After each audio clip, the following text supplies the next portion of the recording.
Oke, saya di sini akan menjelaskan tentang hubungan matematika dengan COVID-19. Dengan saya, Tresa Ventia, saya dari kelas 10 IPS 3.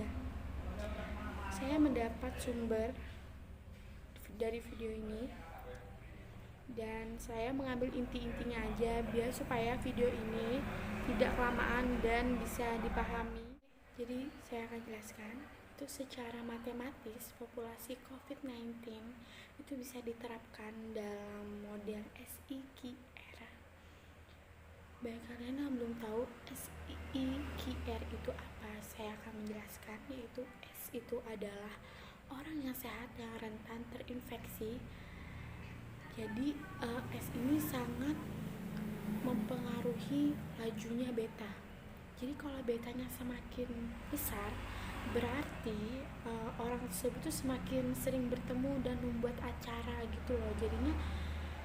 Jadinya ke I, yaitu adalah orang yang terinfeksi. Jadi banyak orang yang terinfeksi, dan orang terinfeksi ini bisa mengakibatkan meninggal dunia, tapi juga ada yang sembuh.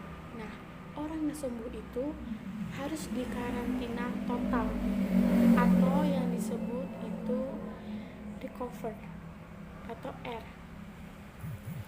Nah, setelah itu menjadi Q adalah quarantine itu atau enggak karantina. Dari variabel ini jadi alpha itu adalah kemampuan karantina. Semakin besar alpha dan semakin besar alpha, jadi semakin berkurangnya kasus COVID-19 di Indonesia itu. Terus kita bisa lihat variabel. Jadi variabel itu ada variabel ini nih, alfanya harus dinaikkan, betanya diperkecil. Nah, jadi alfa itu adalah karantina. Kalau alfa itu laju karantina. Terus kalau misalnya beta itu lajunya kontak pasien. Jadi kita harus menaikkan alfanya dan memperkecil beta. Oke, kita akan membuat contoh. Misalnya nih, jika populasi Indonesia itu sebanyak 50%, maka ada 3.370 kasus COVID-19 di Indonesia. Jadi pemerintah harus mempunyai skenario yang ampuh bagi kasus ini, gitu. Selanjutnya kita bisa lihat kurva di sini, yaitu ada jumlah kasus, durasi wabah. Nah, jadi kurva ini bisa dibagi menjadi dua, yaitu ada kurva yang pertama dan kurva yang kedua. Kurva yang pertama atau rapid itu penyebaran itu cepat, sedangkan kurva yang kedua itu penyebaran yang lama, sembuhnya dalam periode waktu yang lama juga. Mereka sebenarnya kurvanya sama, tapi ada yang satu yang bikin membedakan mereka, yaitu adalah kalau kita garis itu bisa bedanya kapasitas fasilitas kesehatan. Nah, jadi itu yang bisa membedakan mereka. Nah, kita akan menjelaskan dengan kurva pertama dulu. Kurva pertama ini kan penyebarannya cepat, tapi fasilitas kesehatannya itu kurang memadai. Jadi pasien yang positif itu tidak mendapatkan fasilitas kesehatan yang memadai.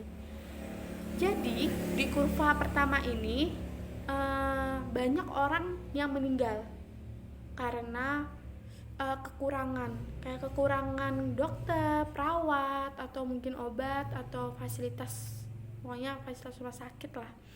Sedangkan di kurva kedua ini penyebarannya lama, sembuhnya pun juga lama, tapi mereka itu diurus atau mendapatkan fasilitas kesehatan yang memadai. Nah, jadi pasien yang di kurva kedua ini lebih sedikit dibandingkan dengan kurva yang pertama. Dan semoga di Indonesia itu dari kurva yang pertama bisa ke kurva yang kedua. Oke, jadi ada namanya melambat penyebaran. Nah, melambat penyebaran ini disebut dengan flatten the curve. gitu.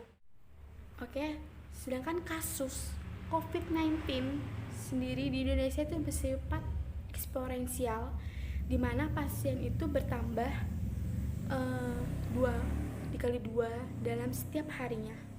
Biar kalian nggak bingung, misalnya aja nih contohnya, pasien di rumah sakit di hari pertama itu hanya 2 orang. Di hari berikutnya itu pasien bisa bertambah menjadi 4 orang. Nah, kalian bisa bayangin nih, pada hari ke-10 berapa pasien yang ada di rumah sakit tersebut, berapa banyak pasien gitu kan ya. Jadi kita bisa bayangkan yaitu ada 1024 pasien. Jadi dalam waktu 10 hari itu pasien bisa bertambah sebanyak itu. Jadi perkembangannya sangat-sangat cepat. Kalau misalnya nggak diatasin sih bisa seperti itu. Nah, oke, di sini saya akan menjelaskan rumus-rumusnya.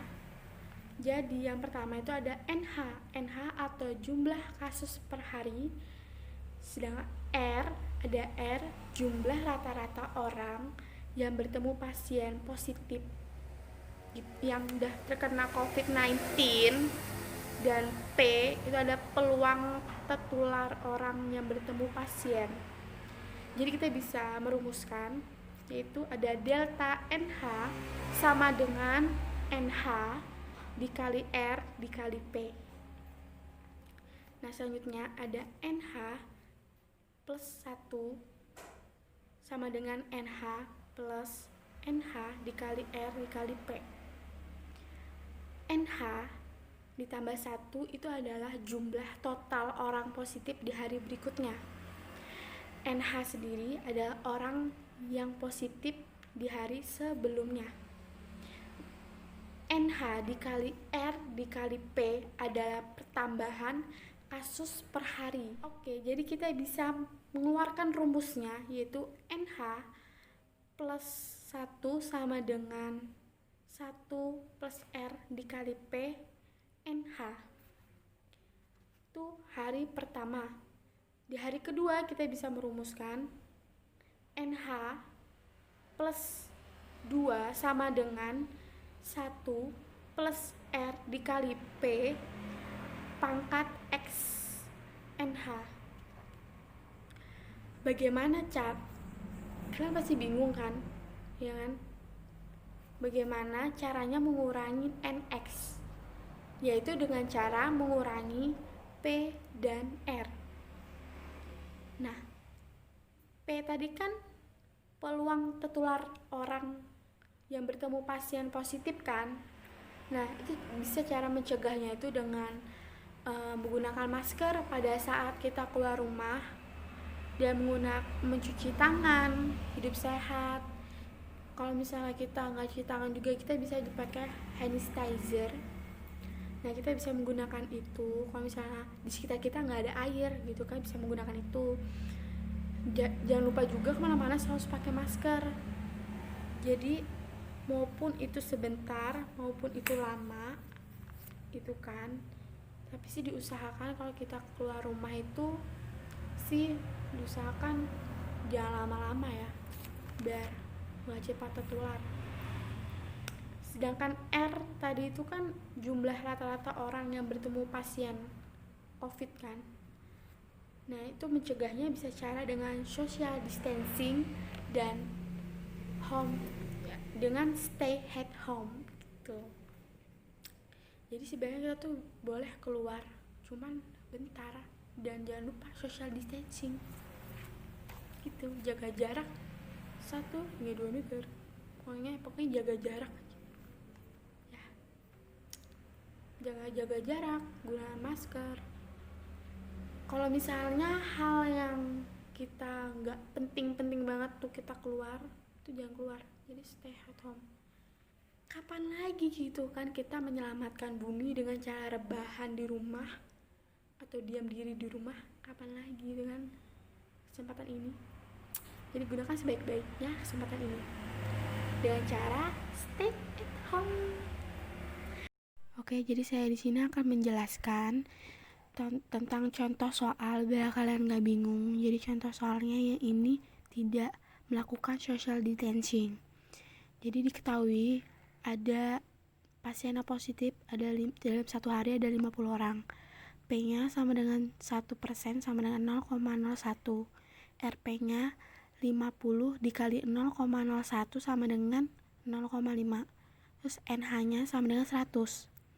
NH plus X sama dengan 1 plus R dikali P pangkat X NH. NH plus X sama dengan 1 plus 0,5 pangkat X NH. NH plus X 1,5 X pangkat X dikali 100. Pasien pada hari ke-14 berapa? NH plus X sama dengan 1,5 pangkat X dikali 100. NH 14 sama dengan 1,5 pangkat 14 dikali 100. NH 14 sama dengan 29.192 orang.